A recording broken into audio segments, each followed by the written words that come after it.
नमस्ते। आज जो कहानी हम सुनने वाले हैं वो उम्मीद की है, अपनेपन की है और हाँ, उन पुरानी किताबों के जादू की है जो अक्सर धूल की परतों के नीचे कहीं खो जाती हैं। तो कहानी की शुरुआत होती है एक सवाल से। एक छोटी सी पुरानी किताबों की दुकान में गूंजता एक सवाल। एक नौजवान छात्र आता है, उसे इतिहास की किताब चाहिए और दुकान के थके हुए मालिक रमेश जी बस इतना ही पूछते हैं, आजकल ये सब कौन पढ़ता है? चलिए कहानी के पहले हिस्से में चलते हैं। यहाँ हम उस दुकान को समझेंगे जो थी तो एक खजाना, लेकिन पूरी तरह उदासी में डूबी हुई। जरा उस जगह को महसूस करने की कोशिश कीजिए। एक छोटी सी दुकान जहां हवा में नमी और पुराने कागज की एक अजीब सी लेकिन जानी पहचानी महक है। चारों तरफ धूल में लिपटी किताबें हैं। ऐसा लगता है जैसे वक्त यहीं कहीं ठहर सा गया है। इस कहानी के दो मेन किरदार हैं। एक तरफ है रमेश जी, 60 साल के शांत से दुकान के मालिक जिनकी आंखों में गहरी उदासी है, और दूसरी तरफ है 20 साल का आर्यन, शहर में नया आया एक स्टूडेंट, जोश से भरा हुआ, जिसे कागज की महक ऑनलाइन शॉपिंग से कहीं ज्यादा पसंद है। देखिए, रमेश जी का जो संघर्ष है ना, वो सिर्फ एक दुकान बचाने का नहीं है। ये असल में दो दुनियाओं के बीच की लड़ाई है। एक तरफ कागज की खुशबू और किताबों को छूने का एहसास है, तो दूसरी तरफ स्मार्टफोन और ऑनलाइन डिलीवरी का तेज रफ्तार डिजिटल दौर। और रमेश जी, वो जैसे इस लड़ाई में हार मान चुके हैं। वो आर्यन से कहते हैं, अब ये जमाना स्मार्टफोन और ऑनलाइन डिलीवरी का है बेटा, लोग पढ़ना भूल गए। वो उस दुकान को बंद करने की सोच रहे हैं जिसे कभी उनके पिताजी ने बड़े चाव से शुरू किया था।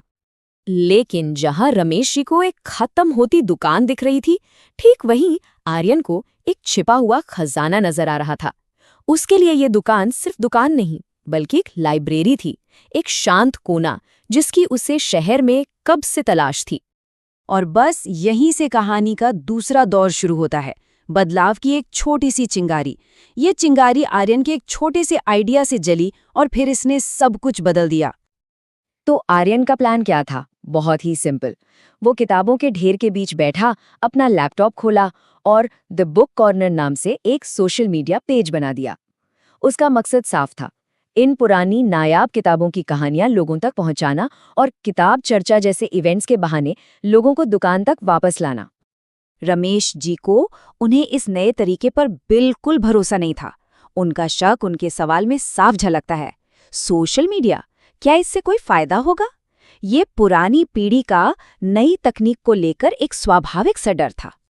पर आर्यन को पूरा यकीन था। वो जानता था कि आज की पीढ़ी को बस ये बताने की जरूरत है कि अरे, तुम्हारे ही शहर में एक ऐसा शानदार कोना है जिसे तुम लोग शायद ढूंढ रहे हो। और फिर बदलाव का वो पहला कदम उठाया गया। आर्यन ने एक पुरानी दुर्लभ किताब पकड़े हुए मुस्कुराते रमेश जी की एक तस्वीर खींची और उसे एक कैप्शन के साथ पोस्ट कर दिया, इतिहास यहाँ जीवंत होता है।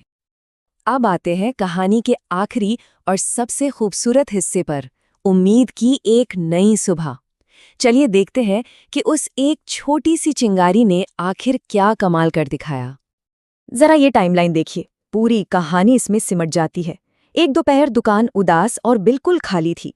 एक हफ्ते बाद एक सोशल मीडिया पेज बनता है और सिर्फ एक महीने के अंदर वही दुकान लोगों की बातों और हंसी मजाक से गूंज रही थी। और ये बदलाव सिर्फ महसूस करने वाला नहीं था, ये साफ साफ दिख रहा था। दुकान अब ज्यादा साफ सुथरी थी। अंदर 8-10 लोग थे, कुछ जवान कुछ बुजुर्ग, सब किताबों पर बात कर रहे थे। एक कोने में किताब चर्चा का बैनर लगा था। और सबसे बड़ा बदलाव वो रमेश जी में था, जो अब एक साफ शर्ट पहने मुस्कुराते हुए लोगों से राग दरबारी उपन्यास पर बहस कर रहे थे। मतलब ये बदलाव सिर्फ लोगों की गिनती का नहीं था, ये माहौल का था।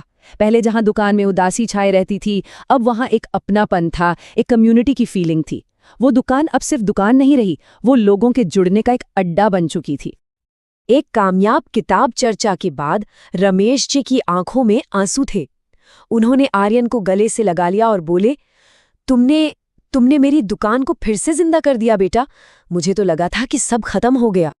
इस पर आर्यन ने मुस्कुराकर जो जवाब दिया, वही इस पूरी कहानी का दिल है। उसने कहा, ये कभी खत्म नहीं होगा अंकल, बस इसे एक उम्मीद की किरण की जरूरत थी, और शायद एक छोटे से पुश की।